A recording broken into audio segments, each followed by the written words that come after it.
নমস্কার। আজকের ভিডিওটা কিন্তু গুরুত্বপূর্ণ এবং ইনফরমেটিভ হতে চলেছে। ডাঙ্কি আসতে চলেছে। কিন্তু এই ডাঙ্কি নামের অর্থ কী? ডাঙ্কির পেছনের ইতিহাসটা কী? রাজকুমার হিরানি কোথার থেকে এই গল্পটাকে চুজ করলেন? এটার পেছনে যে সত্যি ঘটনা আছে এবং তিনি যে এটা নিয়ে রিসার্চ করেছেন তার কিছু তথ্য আমি কালেক্ট করেছি এবং সেটা একটা ভিডিওর মাধ্যমেই পেয়েছি।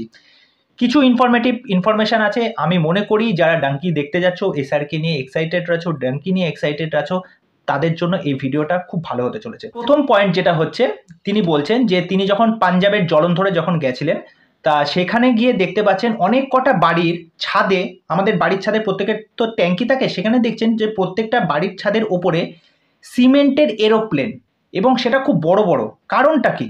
এবং কিছু কিছু বাড়ির ওপরে স্ট্যাচু অফ লিবার্টি, যেটা আমরা আমেরিকায় দেখতে পাই। এটার মানে হচ্ছে তিনি যখন গিয়ে ইনফরমেশন জোগাড় করলেন যে তাদের বাড়ির কোনো না কোনো সদস্য যারা বিদেশ গেছেন এবং যার জন্য তারা এই বাড়ির ওপরে কেউ প্লেন লাগিয়েছে, কেউ স্ট্যাচু অফ লিবার্টি মানে সে আমেরিকায় গেছে, এইটার চিহ্ন বহন করে। 2 নম্বর পয়েন্ট যেটা হচ্ছে, এবার বিদেশে যাওয়া তো একটা সমস্যা, সেটা হচ্ছে ভিসা প্রবলেম।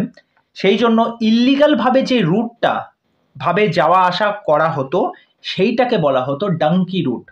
ঠিক আছে? আর এইটা ক্রস করতে 6 থেকে 8 মাস সময় লাগতো। তা 3 নম্বর পয়েন্ট যেটা হচ্ছে, ভিসাওয়ালা গুরুদুয়ারা বলে একটা জায়গা আছে, একটা মন্দির আছে।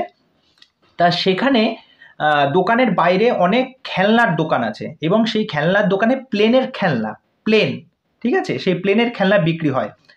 আমরা যখন মন্দিরে যাই কিছু একটা ভগবানের উদ্দেশ্যে বা কিছু তো একটা চড়াই, নারকেল হোক বা যাই হোক আমরা যেগুলো চড়াই, তা ওখানে ওই প্লেন, খেলনার প্লেন ওই ভগবানের উদ্দেশ্যে চড়ানো হতো এবং সাথে সাথে ভিসা নিয়ে যাওয়া হতো।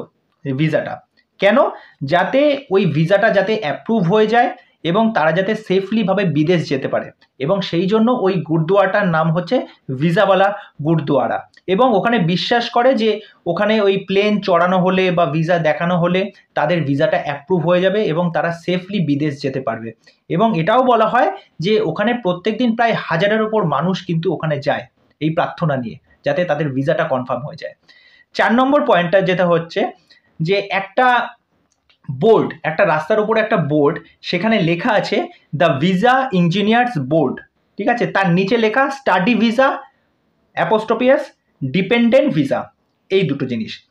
তা এখানে ওই ভিসা সংক্রান্ত বিষয়ে সমস্ত রকম ইনফরমেশন দেওয়া হয়, শেখানো হয় প্রত্যেকটা জিনিস। আর সাথে সাথে এই যে কোচিং সেন্টার, আমরা ট্রেলারে যেটা দেখাচ্ছিলাম যে কোচিং সেন্টার, আর সেখানে ইংলিশ শেখানো হয়। কেন? বিদেশ যাওয়ার জন্য ইংলিশ তো শিখতেই হবে।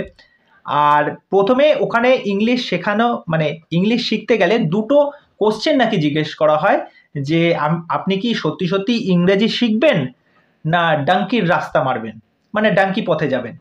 তা এই ভিডিও থেকে যেই বক্তব্য বিষয়গুলো আসলো, এবং আমি বলবো যে রাজকুমার হিরানি যে কতটা ইনফরমেশন গ্যাদার করে, কতটা রিয়েল লাইফ ইভেন্ট নিয়ে এই সিনেমাটা আনতে চলেছে। আর ডাঙ্কির এই যে বক্তব্য বিষয়গুলো শুনলে, এইগুলো সিনেমা যখন দেখতে যাবে তোমাদের হয়তো এটা অনেকটা কাজে লাগবে, আমার এটা মনে হলো, তাই ইনফরমেশনটা তোমাদের সাথে শেয়ার করলাম। তা তোমাদের এই ভিডিওটা কেমন লাগলো সেটা আমাকে অবশ্যই কমেন্ট করে জানাও। আর এই ভিডিওটা আমি দেখেছি রেড চিলি এন্টারটেনমেন্টে কিছুক্ষণ আগে ভিডিওটা ড্রপ করা হয়েছে। তোমরা চাইলে ভিডিওটা গিয়ে দেখতে পারো, আমি ডেসক্রিপশানে লিঙ্কটা দিয়ে দেবো।